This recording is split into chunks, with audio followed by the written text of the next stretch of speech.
ಇವತ್ತಿನ ರಾಜಕಾರಣ ತಾವೆಲ್ಲ ನೋಡಾಕತ್ತಿದ್ರಿ. ಇವತ್ತಿನ ರಾಜಕಾರಣ ಇವತ್ತು ಈ ಸಿದ್ದರಾಮಯ್ಯನ ಮ್ಯಾಗ ಭಾಳ, ಯಾಕಂದ್ರೆ ಆ್ಯಸ್ ಪರ್ಸ್ನಲಿ ಸಿದ್ದರಾಮಯ್ಯನವರಂಥ ಒಬ್ಬ ಸ್ವಚ್ಛ ದಕ್ಷ ಆಡಳಿತಗಾರ ನಾವು ಮೊದಲಿಂದ ನೋಡ್ಕೋತಿದ್ವಿ. ಯಾಕಂದ್ರೆ ನಾವು ಜನತಾ ಪರಿವಾರ, ಅವರು ಜನತಾ ಪರಿವಾರ. ಒಬ್ಬ ಸ್ವಚ್ಛ ದಕ್ಷ ಆಡಳಿತಗಾರ ನೋಡ್ಕೊತ ಬಂದಿದ್ವಿ. ಬಟ್ ಎಲ್ಲೋ ಏನೋ ಒಂದು ಆಗಿ ಇವತ್ತು ಅವ್ರ ಮ್ಯಾಗೂ ಒಂದೇನೋ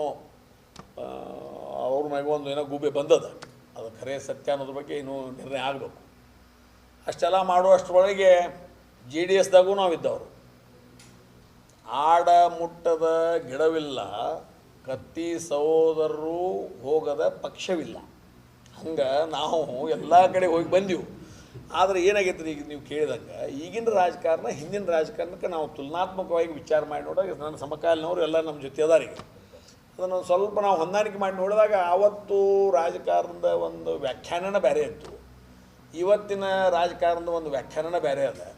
ಅದಕ್ಕೆ ನಾವು ಉದಾಹರಣೆ ಹೇಳ್ತಾ ಇದ್ದೀನಿ. ಇವತ್ತು ದಕ್ಷ ಜನತಾ ಪರಿವಾರದ ಒಬ್ಬ ದಕ್ಷ ಇವತ್ತು ಕಾಂಗ್ರೆಸ್ಸಾಗಿ ಇರ್ಬೋದು ಅವರು, ಬಟ್ ಅವರು ವೈಯಕ್ತಿಕವಾಗಿ ದಕ್ಷ ಫೈನಾನ್ಸ್ ಹಣಕಾಸು ಸಚಿವಾಲಯನ ಸಾಕಷ್ಟು ಬಾರಿ ನಿಭಾಯಿಸಿದವರು. ಇವತ್ತು ಅವ್ರ ಮ್ಯಾಗೂ ಒಂದು ಏನೋ ಗೂಬೇಕಿತ್ತು.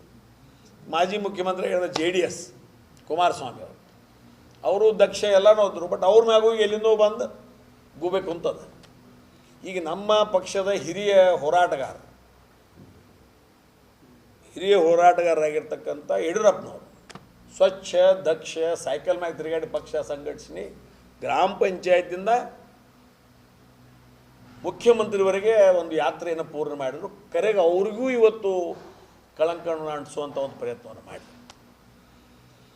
ಇನ್ನು ಈ ನಮ್ಮ ವಿರೋಧ ಪಕ್ಷದ ನಾಯಕರಾಗಿರ್ತಕ್ಕಂಥ ಸಹೋದರ ಅಶೋಕ್, ನಮ್ಮ ಅಶೋಕ್ ಅವ್ರ ವಿರುದ್ಧ ನಿನ್ನೇನೋ ಒಂದು ಸುದ್ದಿ ಕೇಳಿ ಬರಾಕತ್ತ. ಅಂದರೆ ವಿಶೇಷವಾಗಿ ಈಗಿನ ರಾಜಕಾರಣ ಅಂದರೆ ಹೆಂಗೈತಿ ನಿಮ್ಗೆ ಹೇಳಬೇಕು.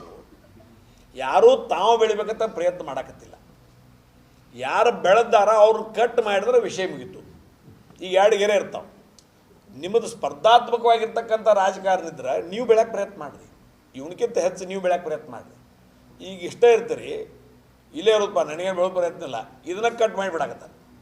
ಹಂಗೆ ಇವತ್ತು ಯಾರನ್ನೂ ಈ ರಾಜಕಾರಣ ಈಗಿನ ವ್ಯವಸ್ಥೆಯಲ್ಲಿ ಯಾವುದಾದ್ರೂ ಒಂದು ಸ್ಕ್ಯಾಂಡಲ್ನಲ್ಲಿ ಇವತ್ತು ಸಿಗಿಸುವಂಥ ಅಥವಾ ಸಿಗುವಂಥ ಅಥವಾ ರಾಜಕೀಯದಲ್ಲಿ ಇವತ್ತು ಸ್ವಾಭಾವಿಕವಾಗಿ ನಡೆದಿರ್ತಕ್ಕಂಥ ಸಂಗತಿಯನ್ನು ನೀವು ನೋಡಾಕತ್ತೀರಿ, ನಾವು ನೋಡಾಕತ್ತೀವಿ. ಮತ್ತು ಈಗ 10 ವರ್ಷದಾಗ ಭಾಳ ಆಯ್ತು, 10 ವರ್ಷದಾಗ ಭಾಳ ಆಯ್ತು.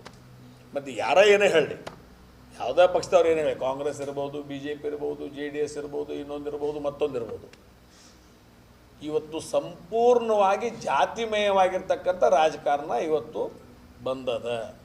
ಇವತ್ತು ಯಾವ ಪಕ್ಷ ತತ್ವ ಸಿದ್ಧಾಂತ ಯಾರೂ ನೋಡಾಕತ್ತಿಲ್ಲ. ಎಲ್ಲ ಪಕ್ಷಗಳು ನೋಡಿಬಿಟ್ರು. ಈ ಮಣ್ಣಿದ ಒಂದು ವ್ಯಾಖ್ಯಾನ ಮಾಡಿದ್ರು, ನಮ್ಮ ನೀವು ತೆಗೆದ್ರೆ ನಿಮ್ಮನ್ನು ನಾವೆಲ್ಲ ತೆಗಿತೀವಿ ಅಂದರು. ಅಂದ್ರೆ ಅದರ ಅರ್ಥ ಅವರು ಮಾಡಿದಾರೆ ಇವರು ಮಾಡಿದಾರೆ ಅನ್ನಂಗೆ ಆಯ್ತು. ನಮ್ಮ ವಿಷಯಗಳನ್ನ ನೀವು ಕೆಣಕಿದರೆ ನಿಮ್ಮ ವಿಷಯಗಳನ್ನು ನಾವು ಕೆಣಕುತ್ತೇವೆ.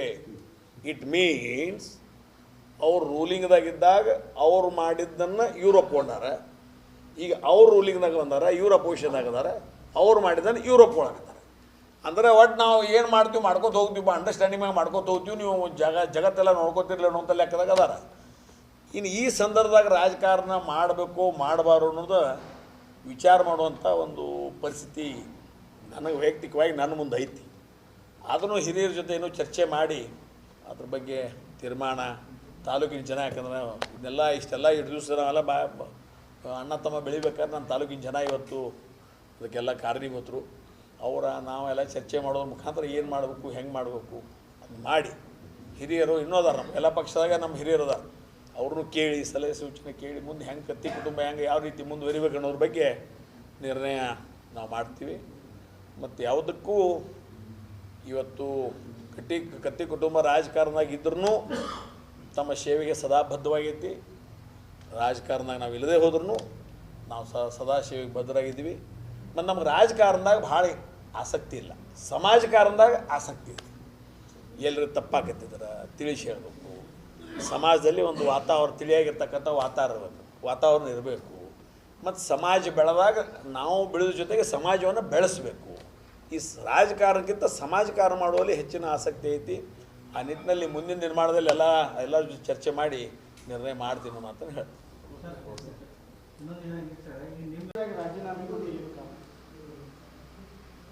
ದಿಢೀರವಾಗಿ ಏನು ಕೊಡುವಂಥ ರಾಜೀನಾಮೆ ಕೊಡುವಂಥದ್ದಕ್ಕೇನು ಕಾರಣ ಇಲ್ಲ, ಸವಿಸ್ತಾರವಾಗಿ ಚರ್ಚೆ ಮಾಡೇ ರಾಜೀನಾಮೆ ಕೊಟ್ಟಿದ್ದನು. ಬಹುಶಃ ಕಳೆದ 42 ವರ್ಷದಿಂದ ಅಲ್ಲಿ ನಾನು 10 ವರ್ಷ ನಿರ್ದೇಶಕನಾಗಿ, 5 ವರ್ಷ ಉಪಾಧ್ಯಕ್ಷನಾಗಿ, 27 ವರ್ಷ ಅಧ್ಯಕ್ಷನಾಗಿ 42 ವರ್ಷ ಕೆಲಸ ಮಾಡಿದೆ. ಕೆಲಸ ಮಾಡಿದ ಸಂದರ್ಭದಲ್ಲಿ ಇವತ್ತು ವಿಶೇಷವಾಗಿ ರಾಜೀನಾಮೆ ಕೊಡೋಕೆ ಮೊದಲನೇ ಕಾರಣ 60 ಆದು ನನಗೆ 60 ಅಂದ್ರೆ ಬಹುಶಃ ಭಾಳ ಮಂದಿ ಮುಂದೆ ಹೇಳಿದನ್ನ ಯಾವಾಗ ಗಮನಕ್ಕೆ ಬಂದರು, ಅವಾಗ 60 ವಯಸ್ಸಿಗೆ ಬಿಡೋದಪ್ಪ 60 ಆಕೈತಿ ಬಿಡೋದು ಅಂತ ಹೇಳಿ. ಇಷ್ಟ ಅದು 21ನೇ ತಾರೀಕು ಐತಿ ನಂದ, 21ಕ್ಕೆ ನಂಗೆ 60 ಮುಗಿತಾವು. ಈಗ ಮಣ್ಣು ನಾ ಕೊಟ್ಟದ್ದು 3 ತಾರೀಕಿನ ಕೊಟ್ಟಿದ್ದರು. ಅಲ್ಲಿ ಯಾರ ಬೋರ್ಡ್ ಆಫ್ ಮ್ಯಾನೇಜ್ಮೆಂಟ್, ನಮ್ಮ DCC ಬ್ಯಾಂಕಿನ ಎಲ್ಲ ನಿರ್ದೇಶಕರು 16 ಜನ ಆಯ್ಕೆ ಆದಂಥವರು ಮತ್ತು ಅಪೆಕ್ಸ್ ಬ್ಯಾಂಕಿನ ಒಬ್ಬರು ಎಲ್ಲರೂ ಒಂದಾಗಿ ಒಕ್ಕಟ್ಟಾಗಿ ವಿಚಾರ ಮಾಡಿಕೊಂಡು ಚರ್ಚೆ ಮಾಡಿ ನಿರ್ಣಯವನ್ನು ಸ್ವತಃ ನಾನೇ ಮಾಡಿ ರಾಜೀನಾಮೆ ಪತ್ರವನ್ನು ಇವತ್ತು ದಿವಸ ಸತೀಶ್ ಜಾರಕಿಹೊಳಿಗೆ ಮತ್ತು ಬಾಲಚಂದ್ರ ಜಾರಕಿಹೊಳಿಗೆ ಕೊಟ್ಟು ಕಳಿಸುವಂಥ ಕೆಲಸ ಮಾಡಿದ್ವಿ. ಇನ್ನು ಇದಕ್ಕೆ ವಿಶೇಷವಾಗಿ ಕೆಲವೊಂದು ಮಾಧ್ಯಮಗಳ ಮುಖಾಂತರ ಏನೋ ಕೇಳಿನ ಅವಿಶ್ವಾಸ ಮಂಡನೆ ಮಾಡ್ತಾರೋ ಅಂಥ ಚರ್ಚೆನೂ ಆಗಿಲ್ಲ, ಅಂಥ ವಿಷಯವೂ ಬಂದಿಲ್ಲ, ಏನೂ ಆಗಿಲ್ಲ. ಎರಡನೇದು ಅವಿಶ್ವಾಸ ಮಾಡುವಂಥದ್ದು ನಮ್ಮಲ್ಲಿ ಯಾರು ನಾನು ಹಿಡ್ಕೊಂಡು ಉಪಾಧ್ಯಕ್ಷರು ಹಿಡ್ಕೊಂಡು ಯಾವ ನಿರ್ದೇಶಕರು ಅಂಥ ತಪ್ಪು ಕೆಲಸ ಯಾರೂ ಮಾಡಿಲ್ಲ. ವಿಶೇಷವಾಗಿ 42 ವರ್ಷಗಳ ಹಿಂದೆ ಇರ್ತಕ್ಕಂಥ ಒಂದು ಬ್ಯಾಂಕು ಇವತ್ತು ದೊಡ್ಡ ಪ್ರಮಾಣದಲ್ಲಿ ಬೆಳೆದದ. ಅದಕ್ಕೆಲ್ಲ ಇವತ್ತು ಜಿಲ್ಲೆಯ ಗುರಿ ಹಿರಿಯರು ಕಾರಣದಾರ. ಪಕ್ಷಾತೀತವಾಗಿ ಯಾವಾಗ ಯಾರ್ಯಾರು ಸರ್ಕಾರಗಳು ಬಂದವ ಎಲ್ಲ ಸರ್ಕಾರದಾಗಿದ್ದಾಗ ಸಹಿತ ನಮ್ಮ ಜಿಲ್ಲೆಗೆ ನಮ್ಮ ಬ್ಯಾಂಕಿಗೆ ಅವ್ರು ದೊಡ್ಡ ಸಹಕಾರ ಕೊಟ್ಟಿದ್ದಾರೆ. ಜೊತೆಗೆ ಪಕ್ಷಾತೀತವಾಗಿ ಎಲ್ಲ ನಾಯಕರು DCC ಬ್ಯಾಂಕು ರೈತರ ತಾಯಿ ಸಂಸ್ಥೆ ಅಂತ ತಿಳ್ಕೊಂಡು ಸಹಕಾರ ಕೊಟ್ಟಿದ್ದಾರೆ. ಅದರ ನಂತರ ನಮ್ಮಲ್ಲಿ ಹೊರಗಡೆ ಇವತ್ತು ರಾಜಕಾರಣ ಮಾಡುವ ಸಂದರ್ಭದಾಗ ಬಣ ಅಂತದು ಇರ್ಬೋದು, ಆದರೆ DCC ಬ್ಯಾಂಕಿನಾಗ ಇನ್ನೂವರೆಗೆ ಬಣ ಅಂತ ನಾವು ಎಂದೂ ಪರಿಗಣನೆ ಮಾಡಿಕೊಂಡಿಲ್ಲ.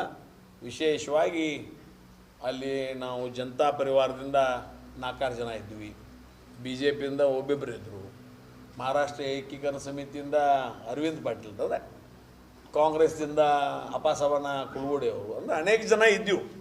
ಹೀಗಾಗಿ ಅಲ್ಲಿ ಬಣ ಅನ್ನೋ ಪ್ರಶ್ನೆನೇ ಇಲ್ಲ. ಸಂಸ್ಥೆಯನ್ನು ನೋಡೋದು ಒಂದೇ ದೃಷ್ಟಿ, ಇದು ರೈತರ ತಾಯಿ ಸಂಸ್ಥೆ, ಅದಕ್ಕೆ ಏನಾದರೂ ಸ್ವಲ್ಪ ತೊಂದರೆ ಆದರೆ ರೈತರಿಗೆ ತೊಂದರೆ ಆಕೈತೆ ಅನ್ನುವಂಥ ವಿಚಾರ ಬಹುಶಃ ನಾನು ಹಿಡ್ಕೊಂಡು ಎಲ್ಲರೂ ತೆರೆಯಾಗಲು ಅದು ಇತ್ತು. ಆ ಪ್ರಕಾರ ಯಾವುದೇ ವೈಮನಸ್ಸಿಲ್ಲದೆ 42 ವರ್ಷಗಳ ಸುದೀರ್ಘವಾಗಿರ್ತಕ್ಕಂಥ ಸೇವೆಯನ್ನು ಮಾಡಿ ಇನ್ನು ಹೊಸಬರು ಬರಬೇಕು, ಹೊಸಬರಿಗೆ ಅವಕಾಶ ಮಾಡಿಕೊಡಬೇಕು, ಹೊಸಬರು ನಡೆಸಬೇಕು, ಅದನ್ನು ನಾವು ಕಣ್ಣಾರೆ ನೋಡಬೇಕು ಅನ್ನುವಂಥ ವಿಚಾರವನ್ನು ಇಟ್ಟುಕೊಂಡು ಹೊಸಬರಿಗಾಗಿ ಅವಕಾಶ ಮಾಡಿಕೊಡುವಂಥ ಸಂದರ್ಭದಲ್ಲಿ 1 ವರ್ಷ ಇದೆ. ಬಹುಶಃ 1 ವರ್ಷ ಆದ ಕೂಡಲೇ ಚುನಾವಣೆ ಮತ್ತೆ ಘೋಷಣೆ ಆಗ್ತದೆ. ಆ ನಿಟ್ಟಿನಲ್ಲಿ ಕೊಟ್ಟಿದ್ದೀನಿ. ಅದ್ರ ಜೊತೆಗೆ ಇನ್ನೊಂದು 2-3 ಸಮಸ್ಯೆ ಅಂದರೆ ಅವು ಶೇರ್ಗಳು ಮಾಡಿಕೊಂಡಿರ್ತೀವಿ.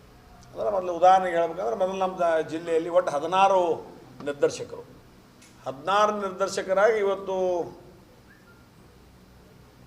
10 ಜನ ತಾಲೂಕಿನಿಂದ ಆಯ್ಕೆಯಾಗಿ ಬರ್ತಿದ್ರು, 6 ಜನ ಇಂಡಸ್ಟ್ರಿಯಲ್ಲು, ಡೈರಿ, ವೇವರ್ಸು, ಕನ್ಸ್ಯೂಮರ್ಸು, ಅರ್ಬನ್ ಬ್ಯಾಂಕ್ ಮತ್ತು TAPCMS ಈ ರೀತಿಯಾಗಿ ಸಂಘ ಸಂಸ್ಥೆಗಳಿಂದ 6 ಜನ ಬರ್ತಿದ್ರು. 6 + 10 ತಾಲೂಕು 16 ಜನ. ಆದರೆ ಬೆಳಗಾವಿ ಜಿಲ್ಲೆಯಲ್ಲೀಗ 15 ಜಿಲ್ಲೆಗಳನ್ನು ಈಗ ಸರ್ಕಾರ ಘೋಷಣೆ ಮಾಡಿದೆ. 15 ತಾಲೂಕು, ಬೆಳಗಾವಿ ಜಿಲ್ಲೆಯಲ್ಲಿ 15 ತಾಲೂಕುಗಳನ್ನು ಘೋಷಣೆ ಮಾಡಿದೆ. ಆ ನಿಟ್ಟಿನಲ್ಲಿ ಪ್ರತಿಯೊಂದು ತಾಲೂಕಿಗೆ ಪ್ರಾತಿನಿಧ್ಯ ಕೊಡೋದು ನಮ್ಮ ಕರ್ತವ್ಯ. ಕಾಯ್ದೆಬದ್ಧವಾಗಿ ಇವತ್ತು ದಿವಸ ಕಾಗವಾಡ, ನಿಪ್ಪಾಣಿ, ಮೂಡಲಗಿ, ಕಿತ್ತೂರು, ಯರಗಟ್ಟಿ ಈ 5 ತಾಲೂಕುಗಳಿಗೆ ಪ್ರಾತಿನಿಧ್ಯವನ್ನು ಕಾಯ್ದೆಬದ್ಧವಾಗಿ ಕೊಟ್ಟಿದ್ದೀವಿ. ವಾರ್ಷಿಕ ಸರ್ವಸಾಧಾರಣ ಸಭೆಯಲ್ಲಿ ಚರ್ಚೆ ಮಾಡೋದ್ರ ಮುಖಾಂತರ ಕೊಟ್ಟಿದ್ದೀವಿ. ಆ 5 ತಾಲೂಕುಗಳು ಕೊಡೋದ್ರ ಮುಖಾಂತರ ಇನ್ನೆಲ್ಲ ಸಂಘ ಸಂಸ್ಥೆಗಳಿಂದ ಕೂಡಿ ಒಬ್ಬರು ಆಯ್ಕೆಯಾಗಿ ಬರ್ತಾರೆ. ಎಲ್ಲ ಸಂಘ ಸಂಸ್ಥೆಗಳಿಂದ ಕೂಡಿ ಒಬ್ಬರು ಆಯ್ಕೆಯಾಗಿ ಬರ್ತಾರೆ. ಈ 5 ಹೊಸ ತಾಲೂಕೇನಾದವು ಅಲ್ಲಿ ನಾನು ಆಗಬೇಕು ಅನ್ನೋಂಥ ವಿಚಾರದಾಗ ಸ್ವಾಭಾವಿಕವಾಗಿ ಮೆಂಬರ್ಶಿಪ್ ನಂದು ಮಾಡಿರಿ ಅನ್ನೋಂಥದ್ದು ವಿಶೇಷವಾಗಿ ಚರ್ಚೆ ಒಂದು 2-3 ತಿಂಗಳಿಂದ ನಂದು ಮಾಡ್ಬೇಕಂತೇಳಿ ಒತ್ತಾಯಗಳು ಬರ್ತಾಯಿದ್ವು. ಬಂದಾಗ ಒಬ್ರು ಮಾಡಂತಿರೋ ಒಬ್ರು ಬೇಡ ಅಂತಿರೋ. ಅದನ್ನು ಸೂಕ್ಷ್ಮವಾಗಿ ನನ್ನನ್ನು ಅಧ್ಯಕ್ಷ ಮಾಡುವಂಥ ಸಂದರ್ಭದಲ್ಲಿ ಕಾರಣೀಭೂತರಾಗಿರ್ತಕ್ಕಂಥ ರಮೇಶ್ ಜಾರಕಿಹೊಳಿ ಅವರು ಇರ್ಬೋದು, ಸತೀಶ್ ಅವರು ಇರ್ಬೋದು, ಲಕ್ಷ್ಮಣ್ ಸವದಿ ಅವರು ಇರ್ಬೋದು, ಪ್ರಭಾಕರನ ಕೋರೆ ಅವರು ಇರ್ಬೋದು, ಪ್ರಕಾಶನ ಹುಕ್ಕೇರಿ ಅವರು ಇರ್ಬೋದು, ಅಥವಾ ಬಾಲಚಂದ್ರ ಇರ್ಬೋದು, ಅಥವಾ ನಾನು ವೈಯಕ್ತಿಕವಾಗಿರ್ಬೋದು, ಎಲ್ಲರ ಜೊತೆ ಚರ್ಚೆ ಮಾಡಿ ನಾನು ಈಗ ಎಲ್ಲರೂ ಕೂಡಿ ಬಂದು ಇವನಿಷ್ಟು ಮಾಡಿರಿ ಅಂತಂದ್ರೆ ನಾನು ಮಾಡ್ಬೋದು. ಆದರೆ ಒಬ್ಬರ ಈ ಒಂದೇ ಮೆಂಬರ್ಶಿಪ್ ಅದು ಬಂದು ಮೆಂಬರ್ಶಿಪ್ ಇರ್ತದೆ, ಒಬ್ರು ಮಾಡನ್ನೋದು ಒಬ್ರು ಬ್ಯಾಡ್ ಅನ್ನೋದು, ಅದನ್ನು ನಾನು ಏನು ಮಾಡೋಕ್ಕಾಕೈತಿ. ಅದಕ್ಕೆ ಅದನ್ನು ಬಗೆಹರಿಸುವಂಥ ಪ್ರಯತ್ನ ಈಗೇನು ಹೆಸರು ಹೇಳಿ ಪ್ರಭಾಕರನ ಕೋರೆ, ಮಹಾಂತೇಶ್ ಗೌಟಿಮಠ್, ರಮೇಶ್ ಜಾರಕಿಹೊಳಿ, ಸತೀಶ್ ಜಾರಕಿಹೊಳಿ, ಲಕ್ಷ್ಮಣನ ಸವದಿ, ಪ್ರಕಾಶನ ಹುಕ್ಕೇರಿ, ನಾನು ಎಲ್ಲರೂ ಕೂಡಿ ಮಾಡಿದ್ವಿ. ಮಾಡಿದ್ರೂ ಸಹಿತ ಅದು ಅತಿರೇಕಕ್ಕೆ ಹೊಂಟದು. ಅತಿರೇಕಕ್ಕೆ ಹೋದ ಕೂಡಲೇ ಅದನ್ನು ನಾನು ಅವರೆಲ್ಲ ಹಿರಿಯರ ಮುಂದೆ ಮಾತಾಡಿ ಮತ್ತು ಇಂಥ ಒಂದು ಪರಿಸ್ಥಿತಿಯಲ್ಲಿ, ಯಾಕಂದರೆ ನಾವು 42 ವರ್ಷ ಹಿಂದಿಂದ ಕೆಲಸ ಮಾಡ್ಕೋತ ಬಂದವರು, ಆಗಿನ ದಿನ ನೋಡಿದೆವು ಮತ್ತು ಈಗಿನ ದಿನ 42 ವರ್ಷ ಹಿಂದಿಂದ ಕೆಲಸ ಮಾಡ್ಕೋತ ಬಂದವರು, ಆಗಿನ ದಿನ ನೋಡಿದೆವು ಮತ್ತು ಈಗಿನ ದಿನ ನೋಡಿದೆವು. ಇಲ್ಲಿ ಒಂದು ತಾಳ್ಮೆ, ಸಂಯಮ ಎಲ್ಲರಿಗೂ ಬೇಕಾಗ್ತದೆ. ನಾನು ಹಿಡ್ಕೊಂಡನ ಎಲ್ಲರಿಗೂ ಬೇಕಾಗ್ತದೆ. ಎಲ್ಲ ನಮ್ಮ ನಿರ್ದೇಶಕರಿಗೆಲ್ಲ ತಾಳ್ಮೆ, ಸಂಯಮ, ನನ್ನ ಹಿಡ್ಕೊಂಡು ಎಲ್ಲ ನಮ್ಮ ನಿರ್ದೇಶಕರಿಗೆ ತಾಳ್ಮೆ, ಸಂಯಮ ಎಲ್ಲ ಇದ್ದರೂ ಸಹಿತ ಆ ಪೊಲಿಟಿಕಲ್ ಒತ್ತಡ ಏನು ಬರ್ತಿದ್ದು, ನಮ್ಮದು ಮಾಡ್ಕೋರಿ, ನಿಮ್ಮದು ಮಾಡ್ಕೋರಿ ಅಂದ ತಕ್ಷಣ ಅಲ್ಲಿ ಒಂದು ಕನ್ಕ್ಲೂಷನ್ಗೆ ಬಂದು ಯಾರೂ ಹೇಳ್ತಾ ಇಲ್ಲ. ಆ ಒಂದು ಸಂಬಂಧ ಆಯ್ತು, ಮತ್ತು ಇಷ್ಟು ವರ್ಷ ಮಾಡಿದನು ಮುಗೀತು ಅನ್ನೋ ವಿಚಾರದಾಗ ಅವ್ರಿಗೆಲ್ಲ ಹಿರಿಯರಿಗೆ ಹೇಳಿ ನಾನು ಮತ್ತೆ ಯಾರು ಮಾಡ್ನು ಮತ್ತು ಅವ್ರಿಗೂ ಎಲ್ಲ ನಾನು ಇರ್ತಾನು, ಎಲ್ಲರೂ ನೀವು ಎಲ್ಲ ಕೂಡಿ ವ್ಯವಸ್ಥಿತವಾಗಿ ಸಂಸ್ಥಾ ನಡೆಸ್ಕೊಂಡು ಹೋಗುನು. ಯಾಕಂದ್ರೆ ಸಂಸ್ಥಾ ಆವಾಗ 544 ಕೋಟಿ ದುಡಿಯೋ ಬಂಡವಾಳಿತ್ತು. ಈಗ 7,864 ಕೋಟಿ ದುಡಿಯೋ ಬಂಡವಾಳ ಆಗೈತಿ. ಭಾಳ ದೊಡ್ಡ ಸಂಸ್ಥೆ ಆಗೈತಿ. ಜವಾಬ್ದಾರಿ ನಿಮ್ಮೆಲ್ಲರ ಮ್ಯಾಗ ಐತಿ. ಪಕ್ಷಾತೀತವಾಗಿ ಜವಾಬ್ದಾರಿ ನಿಮ್ಮೆಲ್ಲರ ಮ್ಯಾಗ ಐತಿ ಅನ್ನುವಂಥ ಭಾವನೆ ಇಟ್ಕೊಂಡು ಅವಕಾಶವನ್ನು ಇನ್ನೊಬ್ರು ಕೊಡೋನು, ಅವರು ನಡೆಸಲಿ. ಅವ್ರು ನಡೆಸೋ ಸಂದರ್ಭ ಏನು ಮಾರ್ಗದರ್ಶನ ಅಥವಾ ಎಲ್ಲಿ ತಪ್ಪಾಕತ್ರ ಮಾಡಕತ್ರ ನಾವು ನೀವೆಲ್ಲರೂ ಕೂಡ ಹೇಳೋನು, ಸರಿ ಮಾಡ್ಕೊಂಡು ಹೋಗೋನು ಅಂತ ವಿಚಾರದಾಗ ರಾಜೀನಾಮೆ ಇವತ್ತು ಎಲ್ಲರ ಗಮನದಲ್ಲಿ ಇಟ್ಕೊಂಡನ. ಯಾಕಂದರೆ ಈ ವಿಷಯವನ್ನು ನೀವು ಆ ಸರ್ಕಿಟ್ ಹೌಸ್ದಾಗ ಏನೋ ಕೂಡ್ರು ಅನ್ನುವಂಥ ವಿಷಯ ಬಂತು. ಅವಾಗ ನಾನು ಬ್ಯಾಂಕ್ನಿಂದ ನಮ್ಮೆಲ್ಲ ನಿರ್ದೇಶಕರಿಗೆ ವಿನಂತಿ ಮಾಡಿ, ಇಲ್ಲ ನೀವು ಮೆಂಬರ್ಶಿಪ್ ಆಗ್ಬೇಕಂತೀರಿ, ಬಟ್ ನಿಮ್ಮಲ್ಲಿ ಕನ್ಕ್ಲೂಷನ್ ಇಲ್ಲ ಅಂದ್ಕೂಡಲೇ ನಾನು ಅದನ್ನು ರಮೇಶ ಮತ್ತು ಬಾಲಚಂದ್ರ ಕಡೆ ಹೋಗ್ರಿ, ಕನ್ಕ್ಲೂಷನ್ ಮಾಡ್ಕೊಂಡು ಬರ್ರಿ. ಮತ್ತು ವಿನಾಕಾರಣ ಇದನ್ನು ಒಬ್ರು ಅನ್ನೋದು ಒಬ್ರು ಬ್ಯಾಡ ಅಂದ್ರೆ ಸಮಸ್ಯೆ ಆಕೈತಿ. ಅದಕ್ಕೆ ಅಲ್ಲಿ ಸರ್ಕಿಟ್ ಹೌಸ್ದಾಗ ರಮೇಶ್ ಜಾರಕಿಹೊಳಿ ಅವರು ಅದಾರ ಅಥವಾ ಬಾಲಚಂದ್ರ ಅದಾರ, ಹೋಗ್ರಿ, ಭೇಟಿ ಆಗ್ರಿ, ಕುಂಡ್ರಿ, ಚರ್ಚೆ ಮಾಡಿರಿ, ಮತ್ತು ಕನ್ಕ್ಲೂಷನ್ ಮಾಡ್ಕೊಂಡು ಬರ್ರಿ ಅನ್ನುವಂಥ ಮಾತನ್ನು ಹೇಳಿ ಕಳಿಸಿದ್ನಿ. ಮತ್ತು ಅಲ್ಲಿಯೂ ಏನು ಕನ್ಕ್ಲೂಷನ್ ಆತೋ ಬಿತ್ತು ಗೊತ್ತಿಲ್ಲ ನಂಗೆ.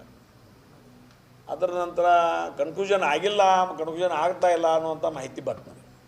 ಅಂದ್ಕೊಂಡು ನಾನು ಬಾಲಚಂದ್ರ ಅವ್ರ ಜೊತೆಗೆ ಹೇಳಿನ, ಹೀಗೆಲ್ಲ ಇದು ಸರಿ ಹೋಗೋದಿಲ್ಲ, ಮತ್ತು ನಾನು ರಾಜೀನಾಮೆ ಕೊಡ್ತೀನಿ, ಅದನ್ನು ಸ್ವೀಕಾರ ಮಾಡಿರಿ. ಮತ್ತು ಸ್ವೀಕಾರ ಮಾಡಿ ಬರುವಂಥ ದಿನಮಾನದಾಗ ನಿಯಮಬದ್ಧವಾಗಿ ಹೊಸ ಅಧ್ಯಕ್ಷನ ಆಯ್ಕೆ ಮಾಡಿ ಸಂಸ್ಥೆಯನ್ನು ಎಲ್ಲರೂ ಕೂಡ ವ್ಯವಸ್ಥಿತವಾಗಿ ನಡೆಸೋಣ.